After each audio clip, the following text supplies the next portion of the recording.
بچے بات نہیں سنتے، بیوی حکم چلاتی ہے، سابق پولش صدر۔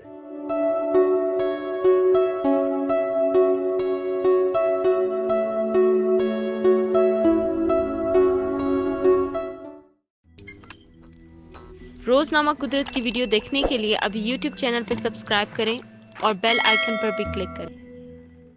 پولینڈ کی مشہور نیوز ویب سائٹ انٹیریا کو دیے گئے ایک انٹرویو میں نوبل انعام یافتہ سابق صدر لیچویلسیا نے اپنی مالی حالت کے بارے میں گفتگو کرتے ہوئے دعویٰ کیا کہ وہ کنگال ہو چکے ہیں۔ یورپی ملک پولینڈ کے نوبل انعام یافتہ سابق صدر لیچویلسیا نے دعویٰ کیا ہے کہ وہ دیوالیہ ہو چکے ہیں، ان کے بچے ان کی بات نہیں سنتے جبکہ بیوی ان پر حکم چلاتی ہے۔ العربیہ اردو کے مطابق سابق صدر لیچویلسیا نے پولینڈ کی مشہور نیوز ویب سائٹ کو دیے گئے ایک انٹرویو میں اپنی مالی حالت کے بارے میں گفتگو کرتے ہوئے دعویٰ کیا ہے کہ ان کی جیب خالی ہے اور وہ کنگال ہو چکے ہیں۔ رپورٹ کے مطابق 77 سالہ سابق پولش صدر نے کہا کہ کورونا وائرس نے ان کی زندگی بدل دی ہے اور پوری زندگی میں یہ پہلا سال ہے جب وہ کرسمس کے موقع پر کسی کے لیے تحفہ نہیں خرید سکے۔ لیچویلسیا 1999 سے 1995 تک پولینڈ کے صدر کے عہدے پر فائز رہے تھے۔ انہوں نے پولینڈ کو جمہوری سرمایہ دارانہ نظام میں تبدیل کرنے میں اہم کردار ادا کیا تھا۔ اس سے قبل 1983 میں انہوں نے امن کا نوبل انعام حاصل کیا تھا۔ ویب سائٹ کو دیے گئے انٹرویو میں انہوں نے اپنے 8 بچوں اور پوتے پوتیوں کے ساتھ اپنے تعلقات اور رویے کے بارے میں بات کی۔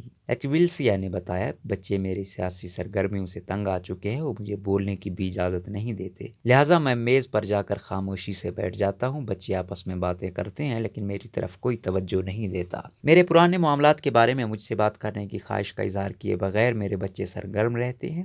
اسی طرح میری اہلیہ ڈنوٹا بھی متحرک ہیں لیکن میں ہرگز سرگرم نہیں ہوں۔ انہوں نے شکایت کی، میں بوڑھا ہوں اور میری بیوی گھر میں اپنا حکم چلاتی ہے، وہ میرے پیچھے پیچھے رہتی ہے اور مجھے چیزوں کو چھونے نہیں دیتی ہے۔ بقول لیچویلسیا، یہ نہ تو منصفانہ ہے اور نہ ہی مساوات کے اصول کے مطابق ہے۔ مجھے یہ پسند نہیں ہے لیکن ہم لوگ دیہاتی ماحول میں پلے بڑے ہیں۔ میں نے ماضی میں پورے ملک کو بدل دیا، سوویت یونین کو توڑ دیا، مگر اب میرے اپنے ہی گھر میں کوئی نہیں مانتا۔